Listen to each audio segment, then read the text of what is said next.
Details చూద్దాం. ఉమ్మడి కృష్ణా గుంటూరు జిల్లాల గ్రాడ్యుయేట్ ఎమ్మెల్సీ ఎన్నికల్లో కూటమి అభ్యర్థి ఆలపాటి రాజేంద్ర విజయం సాధించారు.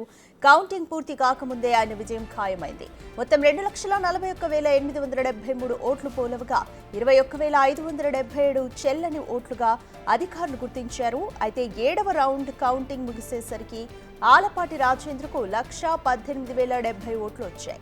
50% పైగా ఆలపాటి ఓట్లు సాధించడంతో ఆయనను విజేతగా ప్రకటించారు. 7 రౌండ్లు ముగిసేసరికి ఆలపాటి 67,252 ఓట్ల మెజారిటీ సాధించారు. ఓట్ల లెక్కింపులో కూటమి ఆలపాటి ప్రతి రౌండులోనూ ఆధిక్యం ప్రదర్శించారు. 9 రౌండ్లలో ఓట్ల లెక్కింపు పూర్తవుతుంది.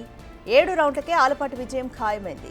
బ్యాలెట్ పద్ధతి కావడం, బరిలో 25 మంది అభ్యర్థులు ఉండడంతో లెక్కింపునకు ఎక్కువ సమయం తీసుకుంది.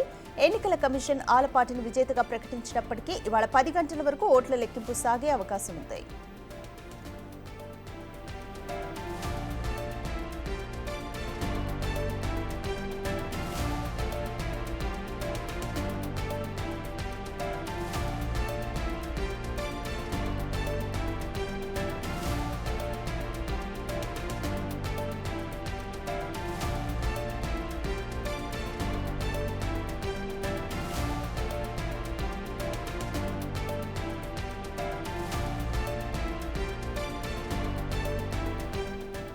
ఉత్తరాంధ్ర టీచర్ ఎమ్మెల్సీగా పీఆర్టీయూ అభ్యర్థి గాది శ్రీనివాసులు నాయుడు విజయం సాధించారు.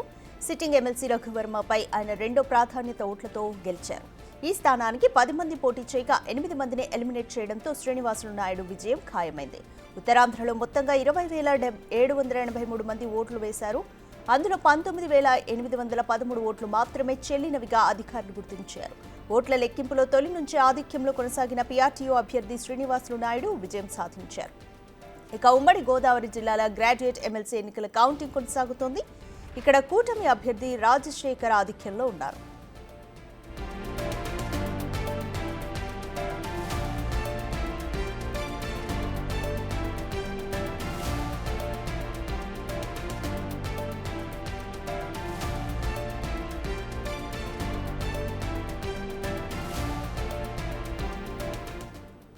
మోర్ డీటెయిల్స్ మా ప్రతినిధి సాయి శంకర్ అందిస్తారు. సాయి శంకర్, ఉమ్మడి కృష్ణా గుంటూరు జిల్లాల గ్రాడ్యుయేట్ ఎమ్మెల్సీ ఎన్నికల్లో కూటమి అభ్యర్థి ఆలపాటి రాజేంద్ర విజయం సాధించారు. కంప్లీట్ డీటెయిల్స్ ఏ విధంగా ఉన్నాయి? కౌంటింగ్ ఏ విధంగా కొనసాగింది? రాధిక, కృష్ణా గుంటూరు గ్రాడ్యుయేట్ ఎమ్మెల్సీ ఎన్నికలకు సంబంధించి 9వ రౌండ్ ముగిసే సమయానికి ఆలపాటి రాజాకి 1,45,057 ఓట్లు రావడం జరిగింది. పీడీఎఫ్ అభ్యర్థి లక్ష్మణ్ రావుకి 62,737 ఓట్లు రావడం జరిగింది. దీంతో ఆలపాటి రాజాకి మొత్తం 82,320 ఓట్ల మెజారిటీ వచ్చినట్లు కూడా అధికారికంగా అయితే నిర్ధారించారు. దీంతో ఆలపాటి రాజా కృష్ణా గుంటూరు జిల్లాల గ్రాడ్యుయేట్ ఎమ్మెల్సీ ఎన్నికల్లో ఘన విజయం సాధించారనే విధంగా చెప్పొచ్చు. మొత్తం 9 రౌండ్లకు సంబంధించి మొదటి రౌండ్ నుంచే ఆధిపత్యంలో ఆలపాటి రాజా ముందుకు సాగినటువంటి పరిస్థితి ఉంది. మొదటి రౌండ్ లోనే 10,000 మెజారిటీ, 2వ రౌండ్ లో 20,000, అదేవిధంగా 3వ రౌండ్ లో 30,000 అట్లా పెరుగుతూ రావడం జరిగింది. 9వ రౌండ్ ముగిసే సమయానికి 82,320 ఓట్ల మెజారిటీని సాధించారు. మిగిలినటువంటి అభ్యర్థులు ఏదైతే మొత్తం 25 మంది అభ్యర్థులు పోటీ చేయగా వీళ్ళిద్దరికి మాత్రమే మెజారిటీగా ఓట్లు రావడం జరిగింది. మిగిలినటువంటి అభ్యర్థులు ఎవరికి కూడా 1000 కంటే కూడా ఓట్లు వచ్చినటువంటి పరిస్థితి లేదు. ప్రస్తుతానికి అధికారికంగా అయితే ఆలపాటి రాజాకు సంబంధించినటువంటి విజయాన్ని కౌంటింగ్ కేంద్రంలో ప్రకటించడం జరిగింది. అయితే అఫీషియల్ గా కలెక్టర్ చేతి మీదుగా ఎమ్మెల్సీగా గెలిచినటువంటి సర్టిఫికేట్ ని ఆలపాటి రాజా మరికొద్ది సేపట్లో తీసుకొని ఉన్నారు. Thank you Sai Shankar.